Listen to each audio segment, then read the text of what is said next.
J'ai eu une succession avec une personne qui avait beaucoup voyagé partout dans le monde. Elle a fait un testament, cette personne, mais le problème c'est qu'elle n'a pas pris conseil auprès de son notaire. Et donc le testament a été mal rédigé. Il y avait la liste de l'inventaire de quelques biens situés à l'international. En fait c'est l'enfer, le notaire il n'a pas de bouton magique pour recenser l'inventaire du patrimoine, mais encore moins à l'étranger. Mais le droit français est venu dire que maintenant les héritiers, s'ils sont déshérités, ils peuvent prélever certains actifs en France pour se rétablir en fait dans leurs droits. En France, des millionnaires connus du grand public qui disent moi je veux rien laisser à mes enfants. De toute façon, c'est le maître mot, anticiper avant de s'expatrier. Après, sur les aspects fiscaux, ça peut avoir un énorme changement puisqu'en fonction de la résidence fiscale du défunt, de la résidence fiscale des héritiers, de la localisation des actifs, on n'aura pas la même imposition. Il y a plein de pays qui n'ont pas forcément d'impôts sur les successions. C'est 20% des cryptos qui sont perdus au moment des successions. Et le conseil qu'on donne souvent aux clients au détour d'un testament, c'est faites la liste de votre patrimoine, ce qui va quand même faciliter la vie de vos héritiers. En tout cas, moi, là, depuis que je fais des interventions et tout, qui m'interrogent, qui me disent comment déshériter mes enfants.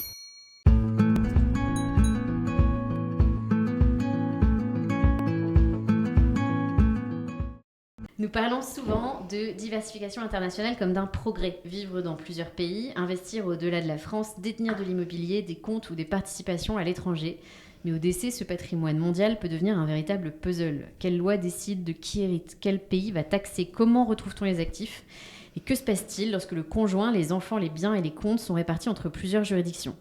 Pour répondre, je reçois aujourd'hui Alexia Arnaud, notaire de formation et cofondatrice de Clésame, et maître Gersand Rouet, et notaire experte en droit international privé au sein de l'étude Le Tulle. Oui, c'est ça. L'objectif de cet épisode, il est très concret, comprendre ce qui doit être décidé, documenté et coordonné aujourd'hui pour ne pas laisser demain à ses proches une succession ingérable. Vaste programme. Alexia Gersand, bienvenue dans Argent Compté. Merci pour l'invitation. Ça va très bien se passer, c'est très familial comme ambiance. Avec Alexia, je le sens. Épisode. On est bien. On est à la maison. Vous êtes rodés. Moi, c'est le premier, donc on va voir comment ça se passe. Bon, on va essayer de faire quelque chose de à la fois très concret et très activable pour les gens qui nous écoutent. Alors moi, je vous le dis quand même, j'avais envisagé un espèce de cas fil rouge que je vous partage. Mais je suis pas sûre qu'on va le suivre parce qu'il est un petit peu compliqué.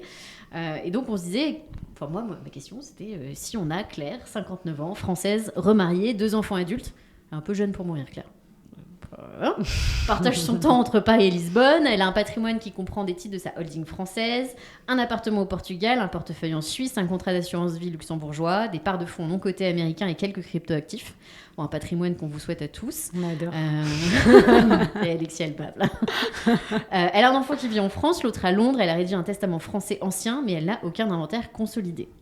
Bon, c'est un exemple un petit. Gersand m'a dit que c'était un peu complet comme exemple. C'est très complet, mais typiquement, c'est une cliente qui peut venir en anticipation de sa succession et nous dire je vais soumettre ma succession au droit portugais pour ne pas payer d'impôts en France.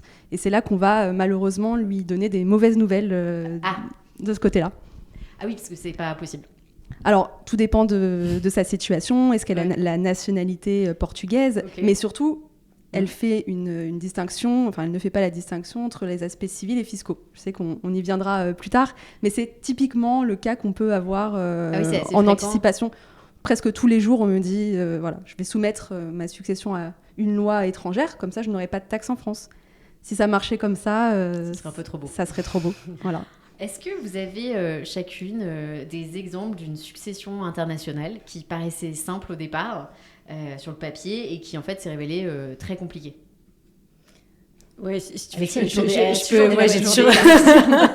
toujours des trucs en tête. Non, moi j'ai eu une succession avec une personne qui avait beaucoup voyagé partout dans le monde, notamment en Syrie, qui avait habité en Syrie pendant longtemps durant sa vie. Elle a fait un testament, cette personne. C'était un multimillionnaire. Dans ce testament, en fait, qu'elle a rédigé toute seule, elle a indiqué... Il était daté et signé. Moi, tu m'as dit que tu pouvais verser sur du papier toilette daté et signé et que c'était bon. C'est vrai, exactement. Donc, c'était sur du papier toilette. C'est daté et signé, mais le problème, c'est qu'elle n'a pas pris conseil auprès de son notaire. Et donc, le testament a été mal rédigé. Il y avait la liste de l'inventaire de quelques biens situés à l'international, mais comme ça datait d'il y a longtemps, le testament, on ne sait pas si c'était exhaustif. Et il y avait marqué « Je lègue mon bien » à mes 2 belles-sœurs. Du mon bien. comment interpréter. Est-ce que c'est toute la liste des biens? Est-ce que c'est une seule partie des biens? Est-ce que c'est un leg universel ou pas? Hyper compliqué. Donc du coup, rien que pour ça, il faut faire appel à un juge pour qu'il tranche. Donc une succession qui va durer des années et des années. Et puis ensuite, les actifs internationaux, en fait, c'est l'enfer. Le notaire, on l'avait vu dans l'épisode sur les successions, il n'a pas de bouton magique pour recenser l'inventaire du patrimoine, mais encore moins à l'étranger, quoi. Donc et puis il va chercher des actifs en Syrie en ce moment, quoi. Ah ouais, non, mais c'est... Mais alors du coup, le généalogiste, et ça c'était l'autre épisode sur la généalogie, il peut être amené à retrouver aussi des actifs, pas que des héritiers, tu vois. D'accord. Et donc, vu qu'on a des correspondants dans tous les pays du monde, on va pouvoir aider et accompagner à recenser certains actifs, voire à les débloquer aussi, parce que des fois il y a des situations compliquées en fonction des pays. Mais la morale de l'histoire, c'est qu'il faut vraiment aller voir son notaire de une pour rédiger son testament, même si c'est légal de le faire tout seul de manière holographe, et puis bien inventorier son patrimoine. Ouais, faire une vraie liste, quoi. Et toi, Jason? Alors, de mon côté, j'ai pas un cas précis qui me vient en tête, mais plusieurs cas où en fait on se rend compte que les choses ont mal été anticipées et on va se retrouver avec un testament par pays et on va se demander qu'est-ce qu'on applique, quelle loi on applique, qui sont vraiment les héritiers. Et là, on a tout un travail d'interprétation à faire. Et souvent, les héritiers pensaient que, comme je disais tout à l'heure, pensaient qu'ils n'allaient pas être taxés parce que il y avait un choix qui avait été matérialisé, et on leur apporte une réponse plutôt déceptive. Voilà. Ok. Donc c'est plutôt général parce qu'on le constate dans beaucoup de dossiers distincts. Ok. Qu'est-ce qui suffit à rendre une succession internationale? Parce que là, on a fait le cas donc, de Claire qui donc est allée. Je ne sais pas si elle est expatriée ou si elle partage sa vie entre deux pays. Mais j'imagine que il y a plusieurs cas de figure. Il y a le total international et exactement. Il y a le maybe international. Il y a plusieurs degrés. Ça peut être juste parce qu'il y a un actif à l'étranger. Donc là, il va y avoir, je dirais, quelques ajustements à faire, mais c'est pas là que notre compétence va être plus remarquée qu'un autre notaire. Il y a des cas où on va avoir des héritiers à l'étranger, ou l'inverse, un défunt qui est décédé à l'étranger, et là, ça devient plus complet, plus complexe, avec tout un tas de lois distinctes à appliquer. Et le cas extrême, c'est quand on a des actifs dans le monde entier, avec des héritiers dissimulés dans plusieurs pays, avec un défunt à l'étranger, et parfois des mécanismes de détention du patrimoine qui ne sont pas connus en France. Je pense par exemple au trust, alors sans développer le sujet, mais voilà, c'est des sujets où il faut imbriquer tout un tas de choses. Là, c'est le degré maximal de l'international. Ok, ça arrive de plus en plus maintenant, les éléments d'extranéité dans les successions. Dans la généalogie, il y a une succession sur deux à Paris qui renvoie à l'international. Toi, tu as une idée un petit peu de... Alors, dans la généalogie, alors forcément, mon point de vue est un peu biaisé parce que c'est vraiment mon intervention principale. Donc je dirais que 90% de mes dossiers actuels sont internationaux, mais c'est vrai qu'à l'étude, on en traite beaucoup, et ça ne m'étonnerait pas qu'il y en ait un sur deux avec des degrés différents, comme je disais. Mais ça dans les métropoles, évidemment, les notaires de campagne ne traitent pas autant de successions un petit peu quand même, parce que voilà, il suffit aussi, là on parle de succession, mais il suffit aussi que ce soit un lien par rapport au régime matrimonial des époux. On en reparlera peut-être par la suite. Mais parfois, ils ont fait un détour dans un pays et on va se rendre compte qu'on a quelque chose à régler au-delà de la succession même. Okay. Et Caroline, juste pour la petite anecdote, le droit international privé, donc ce que fait Gersand, c'est souvent la bête noire des notaires. Quoi. Il y en a très peu qui sont très forts, très brillants, et donc là on a de la chance vraiment de la. C'est difficile de trouver Gersand. Ah ouais, vraiment. Non, mais il y en a qui le sont, mais c'est quand même une spécificité, et finalement il y en a assez peu qui s'y connaissent vraiment. Alors il y en a de plus en plus, et c'est appréciable de voir et de collaborer avec des confrères qui s'y connaissent. Moi je dis souvent que c'est presque un jeu finalement, parce qu'on peut peut-être aussi revenir sur c'est quoi le droit international privé, parce que finalement c'est assez obscur pour beaucoup, et finalement c'est un jeu qui revient à dire on n'a pas tous les mêmes on n'a pas tous les mêmes jeux, mais effectivement, mais c'est un jeu pour déterminer, pour répondre à deux questions: quelle loi on applique, et quelle autorité va être compétente pour régir une situation juridique. Et le droit international privé, c'est connaître les règles qui vont nous permettre d'arbitrer entre deux lois. Ok. Voilà. Et il y a tout un corps de règles, des règlements, des conventions, des règles même dans le code civil, de la jurisprudence, et tout ça, il faut l'articuler. Ok. Donc c'est presque un jeu de logique. Ouais, complètement. C'est-à-dire qu'est-ce que... Oui, et pas forcément... Mais donc, avant de parler de testament ou de fiscalité sur un patrimoine, c'est quoi les 5 informations que tu vas chercher en premier dans un dossier comme celui de Claire? La nationalité, Ok. la résidence fiscale, et là, Ok. comme tu m'as dit, vous avez des allers-retours entre la France et le Portugal, donc là, typiquement, c'est le dossier où on va devoir faire quelques recherches, parfois assister par des avocats fiscalistes, avec un tel patrimoine. Je pense qu'elle a fait des déclarations un peu dans tous les sens, et les avocats vont un peu nous aiguiller sur la détermination de sa résidence fiscale. Une fois qu'on a déterminé tout ça, la composition des actifs, la localisation, puisque ça va avoir un réel impact, en plus de la résidence fiscale, pour savoir où on paye l'impôt. Ensuite, évidemment, la localisation de la résidence des héritiers, ça peut être un point déterminant en fonction de la situation. Et un 5e point, qu'est-ce qu'on pourrait avoir comme 5e point? C'est pas mal. C'est déjà pas mal, 4 points. Ouais. Mais bon, on pose toujours de toute façon énormément de questions. Est-ce qu'ils sont accompagnés eux-mêmes par quelqu'un sur place dans un autre pays? Oui, ça permet éventuellement d'avoir un contact, parce que souvent on dit je suis spécialisée en droit international. Donc on va me dire, donc vous connaissez le droit de chaque pays? Malheureusement, non. Oui, pas encore en tout cas. Donc c'est là que, et je pense que dans le droit international, ce qui est vraiment important, c'est d'être vraiment en synergie avec un professionnel sur place. Donc comment ils sont accompagnés, eux, de leur côté, dans un autre État. Et pour tous ceux qui nous écoutent et qui vont aller sur ChatGPT, essayer de retrouver les conventions internationales, tout ça. Les gens qui font ça, en tant qu'ambassadeur IA, je me dois de le dire. L'IA, elle n'est pas du tout performante dans ce domaine-là, parce qu'en fait, les conventions entre les pays et tout, c'est une galère sans nom. Et du coup, aller voir un professionnel sur ces sujets-là, franchement, c'est génial sur plein de points, mais sur ce sujet, aujourd'hui, en tout cas, c'est très, très complexe. Les réponses sont régulièrement fausses.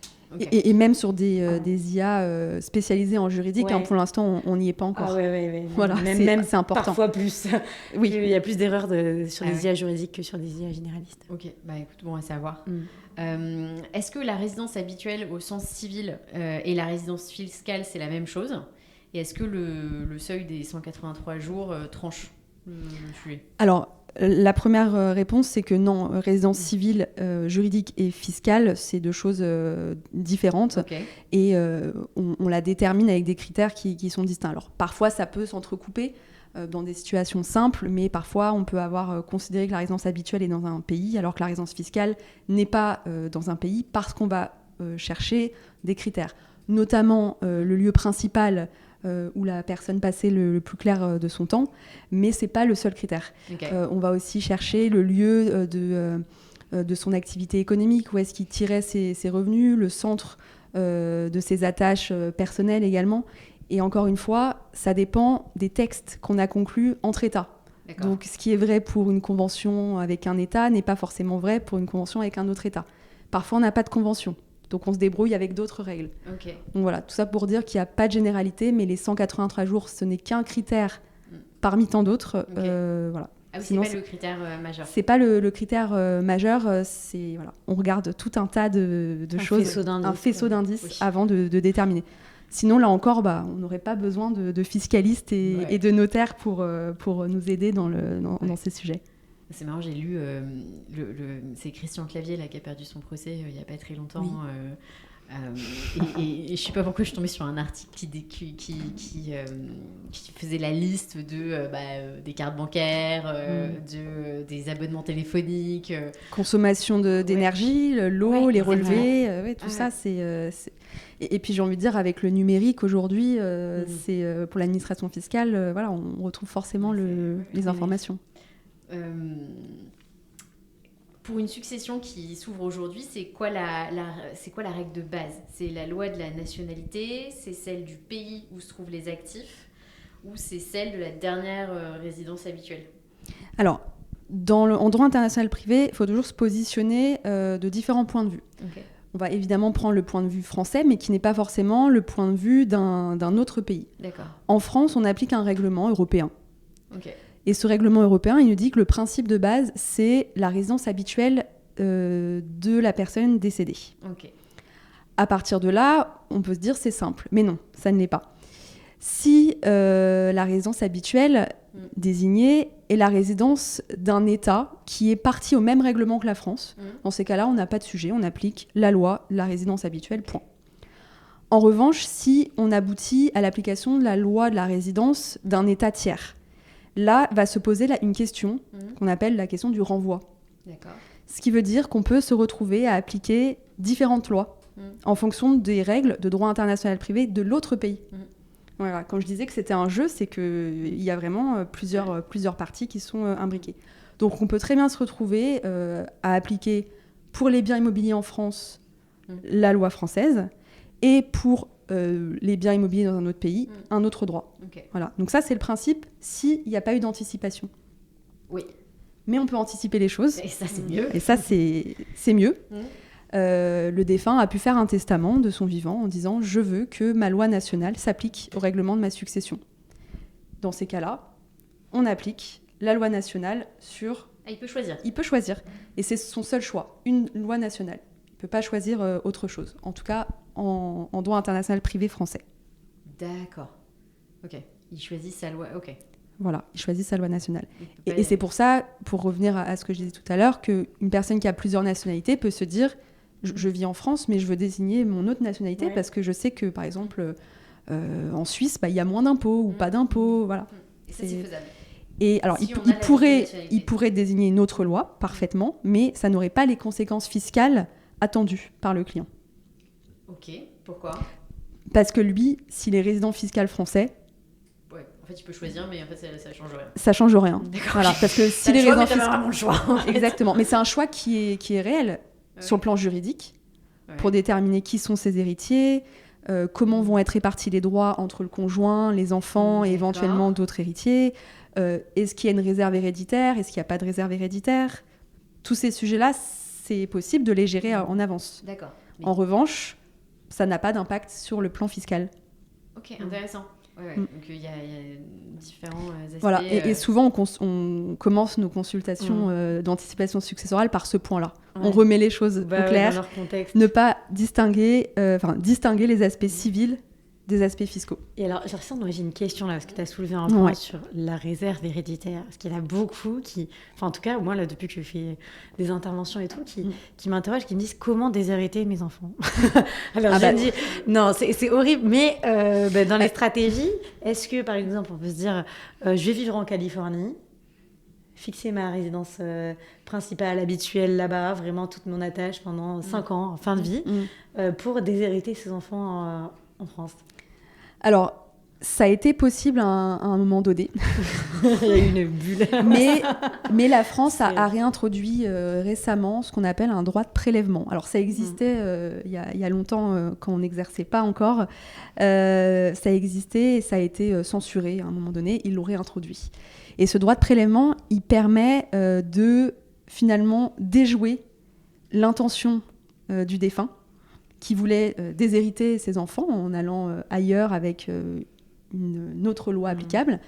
Mais le droit français est venu dire que maintenant, les héritiers, s'ils sont déshérités et que la loi qui s'applique ne permet pas de mécanisme réservataire, ils peuvent prélever certains actifs en France pour se rétablir en fait dans leurs droits. C'est une forme de cantonnement.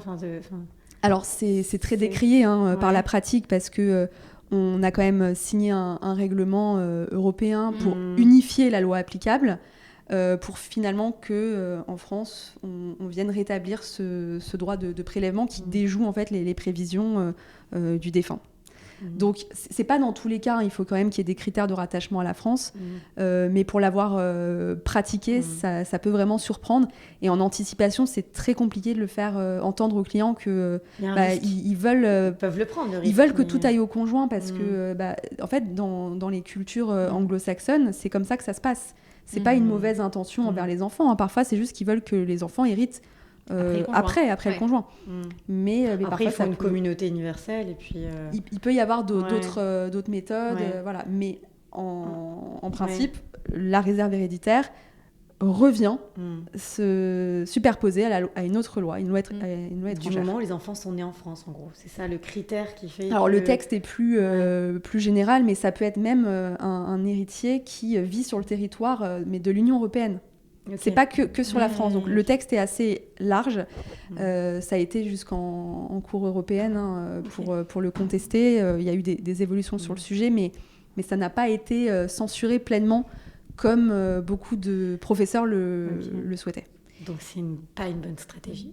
Mais attends, parce que c'est marrant parce que donc vous disiez il y a la culture anglo-saxonne de tout léguer au conjoint.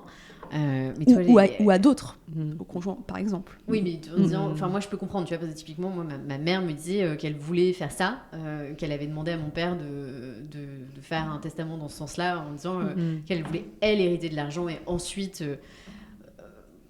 que les enfants en profitent après. Et je pense que c'est une manière aussi de se protéger. Tu sais jamais. Je pense que tu sais jamais aussi. Tu connais tes enfants, mais tu connais pas forcément les conjoints. Enfin, c'est différent. Donc ça, à la limite, je peux comprendre. Et c'est vrai que ça fait bizarre quand on t'en parle. Tu dis chelou, mais tu peux comprendre. Oui. Mais toi, ils te disent quoi quand tu dis je veux déshériter mes enfants? C'est quoi la raison? Souvent conflit familial. Les enfants, vraiment un gros conflit, ils s'entendent plus du tout. Moi, mon fils soit un serial killer, je vais pas. Tu vois. Non, mais tu vois, c'est vraiment très personnel. Il y a plein de familles qui s'entendent pas, ou alors tu vois justement on parlait des beaux enfants tout simplement les familles recomposées les familles recomposées, enfin il y a les familles recomposées, c'est pas tes enfants donc tu vois c'est pas mais tu peux avoir des sujets quand même là-dessus, mais non, moi c'est vraiment une question qui revient. Est-ce que c'est possible de déshériter vraiment? J'ai fait des tu sais sur TikTok des lives, des trucs comme ça, et franchement en off les gens ils sont avec des avatars évidemment, ils le disent pas comme ça, mais ils posent ce type de questions. Alors après sur le sujet, tu vois, de la communauté universelle, d'avantager le parent, en effet, on peut faire des donations au dernier des vivants entre époux, mais après, l'enjeu, c'est la fiscalité pour les enfants qui, du coup, vont avoir toute la fiscalité des deux parents d'un coup au deuxième décès. Et donc, stratégiquement, même si on veut se protéger, c'est pas la meilleure des manières. Ok. Je dirais presque que c'est une question sociologique, en fait. Est-ce que c'est un dû d'hériter ou non? Et dans certaines cultures, absolument pas. Là, on parle du conjoint, mais il y a des milliardaires américains qui veulent laisser très peu à leurs enfants. Il y en a plein en France, des millionnaires connus du grand public qui disent « Moi, je veux rien laisser à mes enfants. » Ou très peu. Enfin, voilà. Donc, c'est une question, je pense, qui dépasse même le juridique pur. C'est en tout cas, le droit français, on a bien compris que la réserve héréditaire, c'était ancré dans les... C'est d'ordre public en France. Ancré dans la culture. Comment ça se définit concrètement, la réserve héréditaire? C'est le fait que les enfants ont un droit à hériter d'un certain pourcentage de la succession. S'il y a un enfant, c'est la moitié. S'il y en a 2, c'est 2 tiers. S'il y en a 3, c'est 3 tiers. Et s'il y en a plus, ils se partagent les 3 tiers. Et après, tu as la quotité disponible. Okay. Tu vois, quand il y a 3 enfants, par exemple, c'est un quart. Et là, tu peux avantager un enfant plutôt qu'un autre avec cette quotité disponible, tu vois. Et donc, c'est ça qui est possible de faire, mais tu peux pas complètement déshériter. Ok. Vaste sujet. Non, mais c'est hyper... T'imagines? Bon, si on revient sur nos sujets de droit international, de droit privé international, quand on dit une seule loi pour toute la succession, qu'est-ce qu'elle couvre exactement, cette loi? Et surtout, qu'est-ce qu'elle couvre pas? Alors, ce qu'elle ne couvre pas, on a dit le fiscal. Le fiscal. Voilà, très clair. C'est clair. Arrêtez de partir vivre au Portugal en fin de vie. Non, je plaisante. Ça a l'air génial. Sûrement, je ne sais pas. En tout cas, ce qui est certain, c'est qu'une loi applicable couvre, donc, ce qu'on a dit, la réserve héréditaire. Est-ce qu'elle existe ou est-ce qu'elle n'existe pas? Et si elle existe, pour combien de pourcents? Parce que là, ce qu'on a dit, c'est les pourcentages en France, mais ça ne veut pas dire qu'en Suisse, en Allemagne, les enfants ont les mêmes pourcentages de droits. Donc déjà, on va déterminer le quantum de la réserve héréditaire. Ensuite, on va déterminer quels sont les droits du conjoint. En France, on va prendre un cas simple de conjoint marié avec des enfants communs. Sans testament, le conjoint a le droit soit à 100% de l'usufruit, soit à un quart en pleine propriété de la succession. Un autre droit pourrait prévoir autre chose. Donc là, selon où est-ce qu'on se positionne, quelle loi applicable, on va déterminer les droits du conjoint. Ok. Voilà. C'est on va dire les deux points principaux qui sont déterminés par la loi applicable. Ouais. Okay. Après, il y a plein d'autres points juridiques. Je pense qu'on a parlé de cantonnement tout à l'heure. Est-ce que le cantonnement, c'est-à-dire la possibilité de conserver certains actifs et non d'autres, est-ce que c'est possible dans un droit? Est-ce que c'est impossible dans l'autre? Voilà. Tout ça, c'est la loi successorale qui détermine. C'est l'aspect civil. L'aspect civil, tout à fait. Ok. Donc on a dit qu'on pouvait choisir à l'avance la loi qui régissait la succession, mais que c'était un choix restreint de loi, quand même. n'était pas un choix d'impôt. Ouais. Voilà. Est-ce que c'est toujours une bonne idée de faire un choix comme ça, de faire de faire un choix différent de ton cadre fiscal, par exemple? Et dans quel cas une profession juriste, elle sécurise la famille? Dans quel cas elle peut créer une fausse sécurité? Alors, le moment où ça peut vraiment être un atout, c'est la personne mobile qui va parcourir le monde. Okay. Et au moment de sa succession, on va se demander, mais c'est quoi sa résidence habituelle? Alors que s'il a fait un testament, on ne se pose pas la question, puisqu'on va appliquer la loi nationale. Okay. Donc là, je dirais que dans ce cas-là, il ne faut pas trop se poser de questions avant de partir de France, ou même bien avant, avant de mourir en tout cas, faire ce choix de loi dans un testament, et évidemment se faire accompagner pour ça. Okay. Je ne pense pas que ça peut se retourner contre la personne d'avoir fait un choix de loi. En revanche, il peut ne pas être reconnu dans un État. D'accord. On a vu qu'il y a des États partis à un règlement européen et d'autres non. Okay. Donc ce choix de là, il pourrait ne pas être reconnu. C'est pour ça qu'il y a tout un travail d'anticipation. Donc je dirais que le choix de loi, il ne peut pas se retourner contre la personne s'il a été bien anticipé, c'est-à-dire de concert entre un professionnel en France et dans les pays concernés par une expatriation. Ok, d'accord. Oui, c'est a priori... De toute façon, c'est le maître mot. Okay. Anticiper avant de s'expatrier, anticiper tout court. Mais voilà. Et donc, juste pour revenir sur la réserve héréditaire française, qu'est-ce qu'elle devient quand tu as une loi étrangère, par exemple anglo-saxonne, qui autorise une plus grande liberté testamentaire? Alors, tout dépend des cas. J'ai parlé tout à l'heure du fait qu'il y avait de l'évolution sur le sujet. Ouais. C'est parce qu'il y a eu des contestations devant le juge européen. Ok. Donc ça dépend vraiment en face de quel pays on est. Et comment on définit le mécanisme réservataire. Parce que le texte dit que une loi étrangère qui méconnaît tout mécanisme réservataire permettrait aux héritiers de prélever en France des actifs pour être compensés en fait, de la perte. Et selon comment on interprète le mécanisme réservataire, selon la loi en face, on ne va pas être dans une même situation. Donc si finalement on se rend compte qu'il y a quand même un mécanisme réservataire, même s'il n'est pas tout à fait comme le droit français, dans ces cas-là, finalement, on ne va pas se préoccuper de la réserve héréditaire. Okay. Donc c'est visiblement ce qui est en train de se passer avec le contexte franco-britannique. Okay. Il y a des textes, alors ce ne sont pas des textes définitifs, mais en tout cas qui vont vers la reconnaissance finalement de la liberté testamentaire. Mais en pratique, Gerson, on est d'accord qu'en fait, l'idéal, ce que le notaire essaie de faire, c'est de trouver un accord entre les héritiers. Oui, évidemment. Et quand on règle les choses, mais ça peut vraiment être une source de contentieux. Ouais. Ah bah tu m'étonnes. Oui, puis, en fait, mais si tout le monde est d'accord, finalement, on applique un peu la loi. Si tout le monde est d'accord. Oui, ça arrive. Oui. Soit d'accord. Mais parce qu'en fait, les actions en justice, elles sont tellement longues, c'est tellement l'aléa, tout ça. Donc perte d'argent, perte de temps pour tout le monde, comme pour tous les conflits, procédures. Donc les gens se mettent d'accord. Voilà. De toute façon, en tant que notaire, on va toujours vers une solution amiable, donc c'est favorisé. Et après, il y a des cas où le pays en question ne va pas connaître du tout de réserve héréditaire. Et là, en principe, nous, on doit réintégrer le principe de réserve héréditaire grâce au droit de prélèvement qui s'applique sur les actifs français. Donc, qui pourrait finalement récupérer un actif, alors sous forme de créance ou en nature. Le texte, évidemment, est assez assez obscur, voilà, mais en tout cas, c'est techniquement possible. On n'a pas un recul énorme de toute façon sur le texte, parce que c'est de mémoire 2022, 2023 ou... Pas comme ça, moi je sais pas. Voilà. C'est toi qui sais, voilà, en tout cas récent et peu de recul et peu de doctrine sur le sujet. Avant de partager une succession, il faut d'abord liquider le régime matrimonial. pourquoi c'est une étape qui est encore plus sensible dans le cadre des couples internationaux ? Alors, parce que déjà, ce qu'on aurait pu exclure de la succession, c'est le régime matrimonial. Le règlement succession et la loi applicable à la succession ne définissent pas le régime matrimonial. Oui. Donc, il faut chercher d'autres textes. D'accord. Et pour nous compliquer la vie, parce que c'est comme ça que ça se passe... C'est un jeu très marrant. Hein. C'est un jeu marrant. Hein. C'est vraiment... Pour nous compliquer la vie, les textes dépendent de la date de mariage des époux. Voilà. Et pour encore plus nous compliquer la vie, il y a une certaine période, une temporalité où, tout d'un coup, on pouvait changer de loi applicable à son régime matrimonial.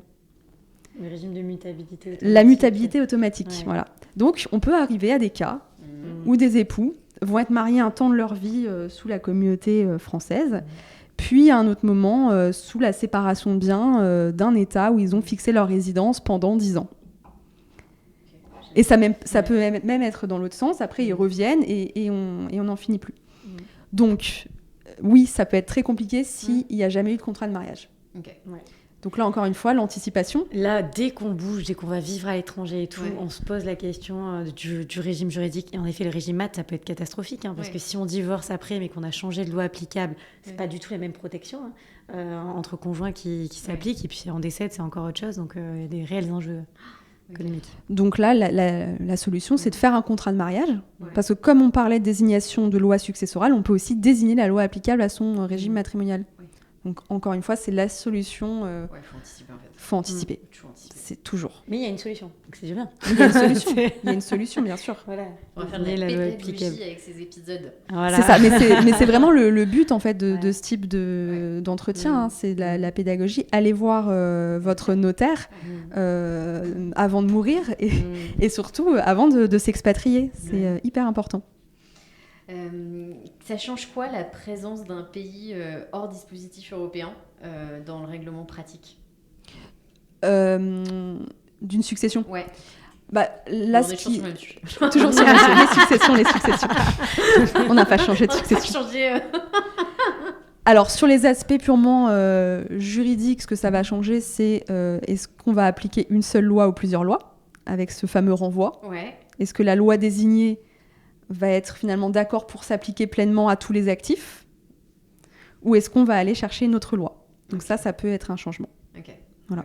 Après, sur les aspects fiscaux, ça peut avoir un énorme changement, puisqu'en fonction de la résidence fiscale du défunt, de la résidence fiscale des héritiers, de la localisation des actifs, on n'aura pas la même imposition. Pour localiser des actifs, par exemple des cryptos, tout ça, comment tu peux dire la crypto, elle est dans tel pays Alors, il y a évidemment Tu vois, des critères. Alors, encore une fois, Mm. si c'était si simple, on ne serait pas là. Ouais. Mais ça dépend du pays concerné. Est-ce qu'il y a une convention fiscale ? Ouais. Alors, aujourd'hui, les conventions fiscales, elles commencent à dater. Donc, elles n'ont pas forcément inclus les Elles sont pas crypto-monnaies. renouvelées, C'est vrai que je ne me suis pas encore posé la question Ouais. sur le Les sujet. cryptos, c'est spécial. Hein, Mais je pense que c'est effectivement un sujet qu'on pourra... on J'espère va avoir le cas travailler bientôt. ensemble. Mais il y a Avec des les critères, en tout Ok. cas, Ouais. en fonction de la nature des Des sites actifs. qui hébergent, j'imagine, aussi, peut-être. Oui, certainement. potentiellement. Ouais, Voilà, les c'est- transactions. Et quand on a du passif dans un pays et des Ça, c'est pareil. Il y crédits a des dans règles d'autres, en fonction des conventions Ok, fiscales. tu peux, ouais, ok. Voilà. Bon, là, on a pas mal fait le tour. On sait qui peut hériter juridiquement. On ne sait pas toujours quel pays présente la facture fiscale. Donc, je propose qu'on fasse un petit point là-dessus. Concrètement, dans une succession internationale, ça va être quoi les 3 grands critères qui peuvent donner à la France le droit de tout taxer ? Bon, je prends la France parce qu'on est globalement... Alors, critère numéro 1, la résidence fiscale du défunt. Voilà. Ok. Ça, on peut être quasi sûr que la France va taxer. Ok. Deuxième critère, ça pourrait être la résidence fiscale d'un héritier. Ok. Par exemple, le défunt est à l'étranger, Ok. mais un de ses héritiers est en France. Ok. Et le troisième critère, la localisation des actifs. Alors Ok. le plus simple, admettons, biens immobiliers, où est-ce qu'ils sont situés, et donc où est-ce qu'on taxe. Ok. Et tout ça, en fait, tout est lié. Ok, d'accord. Et on va chercher à identifier, est-ce qu'il y a une convention fiscale qui va limiter la double imposition, ou l'éviter complètement, D'accord. ou est-ce qu'il n'y en a pas ? Et dans ces cas-là, on a des textes internes à appliquer. Comment donc le risque de double imposition, tu le traites avec les différents textes ?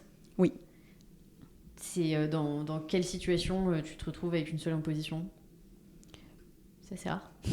Dans une seule imposition. Ah si, il y a plein de pays qui n'ont pas forcément d'impôt sur les successions. Hein. Ah oui, d'accord. C'est encore...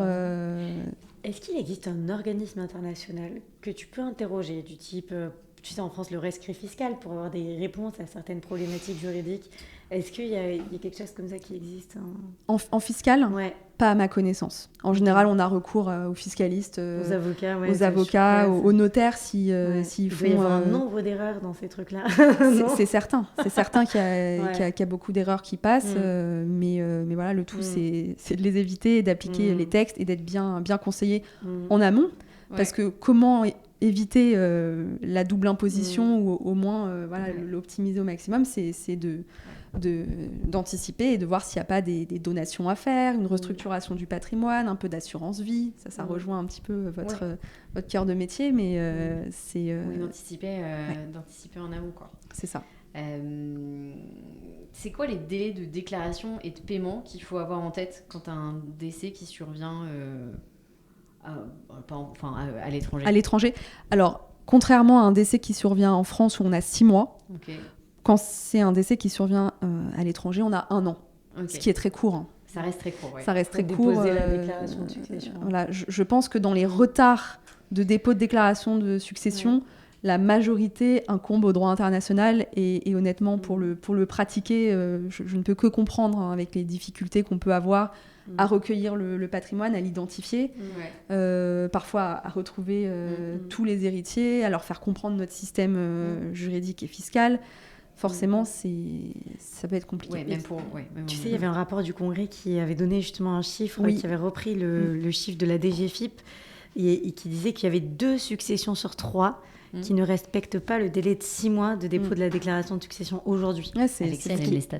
Énorme. Il y a 7%. J'adore ça. Je n'y retiens jamais. Donc c'est très bien.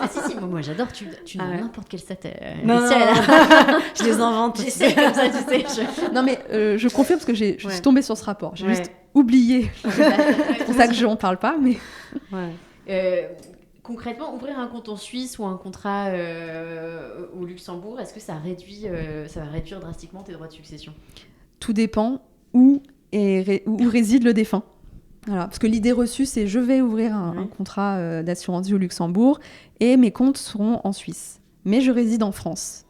Et donc en fait, c'est pour la France. Comme c'est le cas pour les assurances vie en France même, il n'y a pas vraiment de communication. En tout cas, c'est assez rare entre la banque et le notaire, parce qu'il y a certaines banques qui opposent le devoir de confidentialité pour ne pas révéler l'existence de l'assurance vie et la clause bénéficiaire. Est-ce que du coup, quand même, en pratique... Est-ce qu'on te pose la question de tous les actifs à l'étranger ? Bien sûr.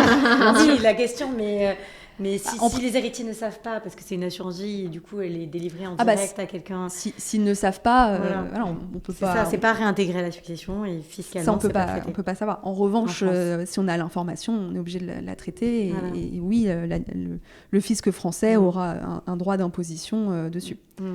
Voilà. En revanche, si la personne s'expatrie et que le patrimoine est à l'étranger, là, la question fiscale peut un peu s'éloigner de la France. Mais il faut vraiment, finalement, couper presque tout lien avec la France pour qu'il n'y ait pas d'imposition française. Okay. Oui, logiquement. Voilà. Et le tout sous réserve des conventions fiscales, puisqu'elles sont différentes les unes des autres en fonction du pays signataire. Ok.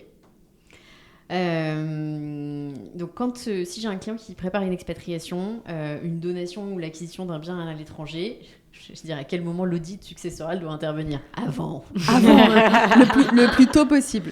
Voilà, 1 an avant l'expatriation, et on fait le tour de toutes les questions juridiques et fiscales avec les professionnels compétents sur place dans le pays d'expatriation. Alors évidemment, on a aussi le client qui va nous dire « mais je vais m'expatrier, mais je ne sais pas encore où. Où est-ce qu'il faut aller ?»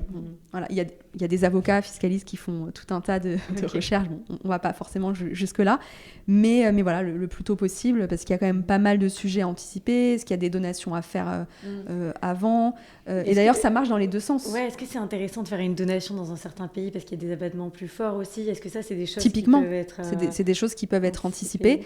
Et je dirais même que là, on parle d'expatriation, mais ça peut être aussi l'impatriation.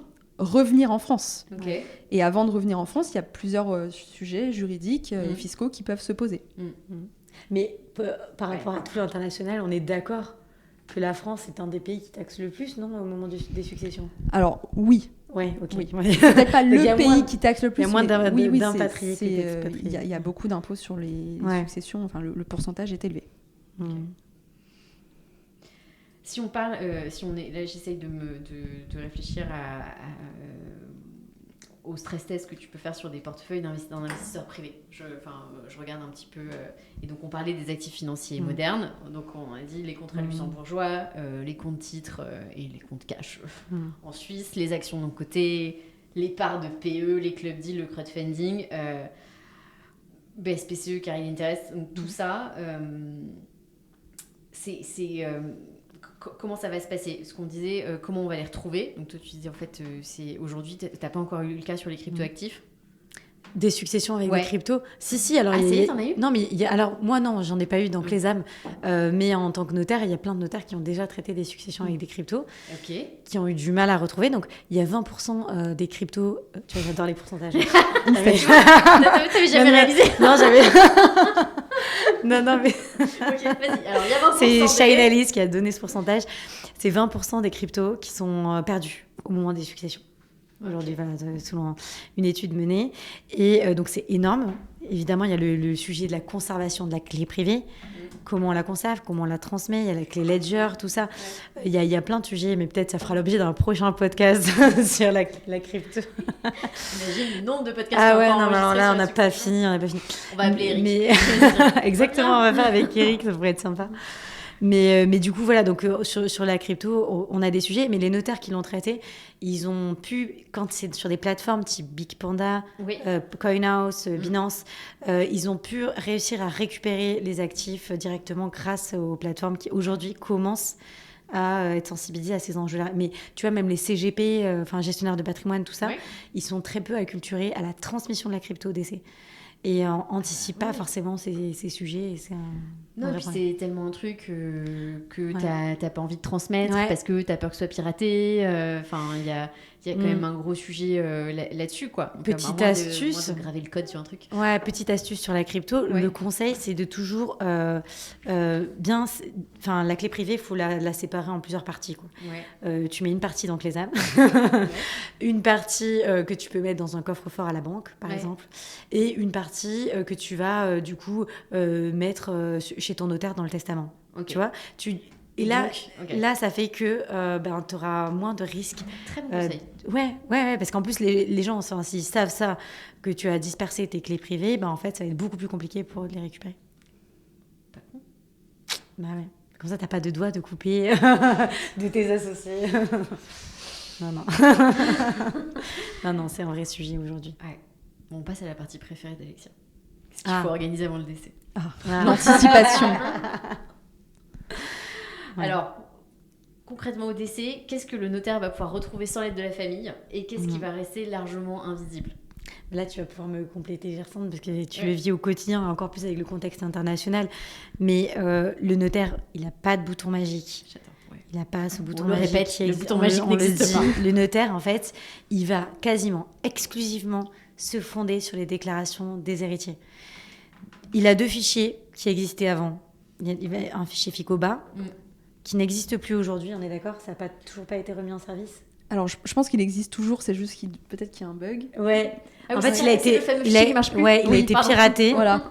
Il a été piraté et du coup, il n'est plus accessible en ligne. Maintenant, il faut faire des interrogations en papier, je crois. Alors, c'est possible. Je me suis pas encore intéressée au papier, mais effectivement, je confirme que et tous les notaires ne l'interrogent pas et surtout, c'est très très mal complété par les banques. C'est surtout ça Donc en fait, il y a un. Ah oui, ça tu m'avais dit. Voilà. Et les assurances vie, c'est pareil. C'est très mal complété. On retrouve quasiment rien. Donc en fait, les notaires ont pour la plupart, lâcher prise et n'interrogent pas systématiquement.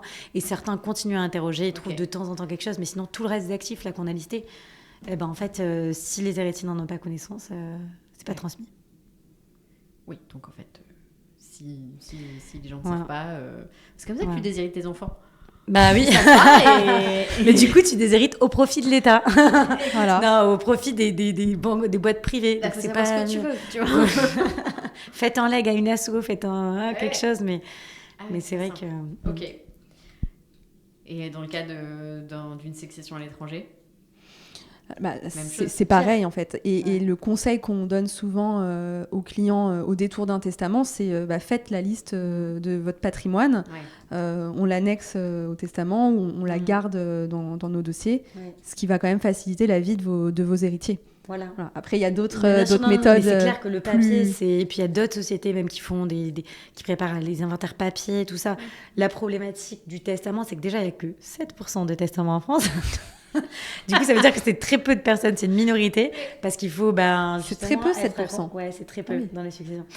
Et du coup, dans ces 7%, après, il faut se dire qu'il y a une actualisation qui doit être faite du vivant. Plus, c'est ça qui est hyper contraignant. Si on l'annexe au testament, on doit, du coup, en fonction de tous les investissements que l'on réalise dans sa vie, changer toutes les 2 minutes le testament. C'est ça qui est un peu compliqué. Oui.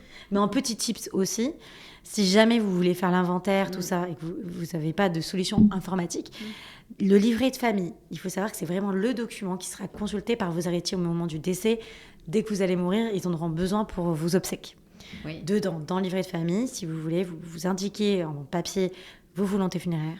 Pourquoi pas, vous pouvez mettre le contrat obsèques dedans et également l'inventaire de votre patrimoine. Déjà, ça serait une bonne chose.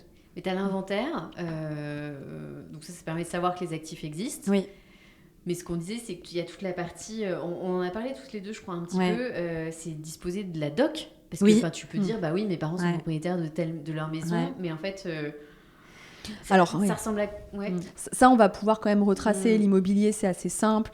Interroger les banques, différents organismes français, c'est assez simple. Mais dès lors que ça se complexifie et que c'est à l'international, pensez bien qu'une banque étrangère, elle reçoit un courrier d'un notaire français. Ils sont un peu frileux à répondre et ils comprennent pas bien ce qu'on leur veut. Même nous, on répond plus. Nous, on est sollicités, mais tous les jours, on reçoit 5 emails de structures qui nous demandent si, dans le cadre d'une succession, si on a un tel dans les... Répondez-nous, s'il vous plaît. On regarde, tu vois, non, mais on check, on regarde... enfin, on répond pas quand on n'a pas la personne. Quand il y a rien, Mais c'est vrai je te jure, on reçoit... j'ai pas 5, mais je reçois 2-3 emails par jour. C'est énorme. C'est beaucoup. Tu vois, sur une année, c'est... Mais du coup, concrètement, à quoi ça ressemble un inventaire patrimonial qui est vraiment exploitable par un notaire ? Genre c'est quoi l'inventaire patrimonial de rêve ? Alors, fantasme. L'inventaire patrimonial de rêve, c'est la personne qui met j'ai des comptes ou des actifs avec tel organisme, voici la personne à contacter, un contact, un mail. Un email, c'est déjà super. C'est avoir les justificatifs. Par exemple, tu achètes des œuvres d'art, des trucs, les certificats d'authenticité. Alors là, c'est le degré suprême de l'inventaire. C'est quoi mais la part de rêve. Moi, je demande même pas autant. Juste des contacts. Les rêves, c'est ça. T'as un bien immobilier, t'as le titre, mais t'as aussi les permis de construire, les plans, les contrats de location, les quitancements des primes d'assurance, les assurances de chômage. En fait, le rêve, c'est celui-ci, c'est d'avoir vraiment tout, l'assurance vie, d'avoir la clause bénéficiaire dispo. Ça, c'est le Graal, tu vois, du notaire. Mais ce qui permet d'aller beaucoup plus vite dans la succession. Qui devrait être le chef d'orchestre d'un patrimoine réparti entre plusieurs pays ? Tu peux avoir un notaire qui te gère ton patrimoine partout ? Alors, le mieux, c'est d'avoir effectivement un chef d'orchestre, généralement le notaire qui règle la succession parce que c'est la loi qui s'applique à la succession. Après, quand on a des comptes à l'étranger, des actifs un peu plus complexes, on ne peut pas se dispenser d'avoir un sous-chef d'orchestre dans le pays concerné. Donc, l'idéal, c'est de travailler en synergie. Vraiment, moi, je l'ai constaté en pratique. Il y a pas, le meilleur dossier, c'est le dossier où on est accompagné et où on sait travailler ensemble. Est-ce que la diversification internationale, elle te paraît valoir la complexité successorale ? Alors, faut que je décortique la phrase. Parce qu'il y a un sujet de diversifier ses actifs et ses investissements internationaux. Est-ce que vous pensez que ça vaut le coup, la complexité que ça crée au moment de la succession? C'est intéressant. Du vivant vs décès. Tout dépend si les choses ont été anticipées. Encore une fois. Dans les notaires qui adorent s'organiser, tu sais. Non, mais moi, je vois aucune difficulté à diversifier son patrimoine si finalement tout a été vu avec ses conseils de son vivant et qu'on ne crée pas des usines à gaz juridiques et fiscales. Mais il y a des choses très, très simples à faire. Il faut juste bien être entouré et être bien conseillé par son notaire, son fiscaliste, expert comptable si c'est besoin. Mais sinon, c'est vrai que c'est évidemment beaucoup plus complexe s'il y a des actifs partout à l'étranger dans une succession que d'avoir tout centralisé en France. Voilà, forcément. Vous, toutes les deux, à titre perso, dans votre patrimoine, est-ce qu'il y a un document ou est-ce qu'il y a des décisions que vous avez déjà prises pour simplifier la vie de vos proches? Gerson, est-ce que tu as un testament? Mauvais élève. Non, mais c'est les cordonniers, moi, bien, je sais. C'est vrai, je n'ai pas pensé, mais je vais le rédiger ce soir, du coup. Ouais. Et tu sais quoi? Moi, je ne suis pas mariée, mais je suis pacsée et j'ai bien fait mon testament parce que tu sais que quand on est pacsé, le partenaire pacsé n'hérite pas. Ouais. Donc ça, c'est fou, tu vois, t'as des enfants et tout.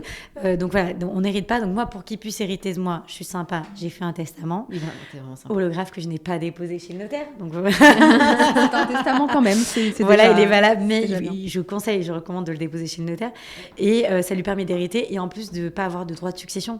Bien sûr. Le jour où je mourrai. Donc du coup, voilà ce que j'ai prévu. Mais évidemment, faites un testament. Voilà. Et un clésame, du coup, qui va venir coupler. Le clésame, c'est vraiment ce qui va être très complémentaire par rapport au testament et au conseil notaire, qui va être sur le plan juridique. Et clésame, c'est vraiment sur le plan administratif, qui est hyper important pour garantir l'intégralité de la transmission et éviter toute la charge à vos héritiers. Et clésame, tu conseilles de le mettre à jour régulièrement? Tout le temps. Ouais. En fait, dès qu'on a un changement, tu vois, tu crées une société, tu fais une donation devant notaire et tout, le notaire t'envoie la doc. Qu'est-ce que t'en fais? Est-ce que tu le mets sur ton bureau d'ordi? Est-ce que tu le laisses dans tes mails? Non, du coup, je vais centraliser. C'est juste un réflexe à apprendre, mais aujourd'hui, on le stocke déjà, donc tout dans la vie. Et attends, 50 minutes d'enregistrement, on a traité toutes les questions. Hein? Voilà. Vous aviez peur que je vous garde 4 heures cet après-midi? Voilà. Pas mal, les filles. Pas mal, ouais. On a été efficaces. Est-ce qu'il y a des choses que tu voulais éventuellement ajouter, qu'on n'aurait pas traitées? Alors, il y a toujours... finalement, c'est beaucoup plus vaste que les successions, les régimes matrimoniaux, mais globalement, au risque de me répéter, anticiper avant expatriation, avant impatriation, et globalement, ça se passera mieux au moment de la succession, et c'est pour les héritiers avant tout. Et si on n'a pas anticipé et qu'on est déjà expatrié et tout, il y a quand même des solutions. Oui, aussi. voilà, on peut toujours... c'est pas perdu, évidemment. Mais parfois, il y a des déceptions parce qu'il y a des choses qu'on aurait pu faire avant et qui ne sont plus possibles après expatriation ou après impatriation. Bon à savoir. Donc moi, ce que je retiens, c'est qu'un patrimoine international, ça doit se préparer sur 2 cartes différentes. La carte civile qui détermine la loi applicable et les droits de chacun. Et la carte fiscale qui détermine quels États peuvent taxer. À cela, on ajoute une 3e réalité qui est beaucoup plus concrète. Encore faut-il que les actifs soient retrouvés, documentés et accessibles. Et donc là, clésame. Je le répète, ce n'est pas rémunéré. C'est juste que je trouve que c'est génial. Si vous vivez entre plusieurs pays, que vous détenez un bien ou un placement à l'étranger, ou si l'un de vos héritiers réside hors de France, n'attendez pas le décès pour découvrir la complexité. Commencez par cartographier, faites relire vos actes, organisez l'accès aux preuves et surtout prenez rendez-vous avec votre notaire. On dirait pas comme ça, mais il y en a très sympa. Merci à toutes les deux en tout cas pour cet épisode. Avec grand plaisir. Merci beaucoup. Et merci à vous de nous avoir écoutés jusqu'au bout. Je vous dis à très bientôt pour un nouvel épisode d'Argent Compté.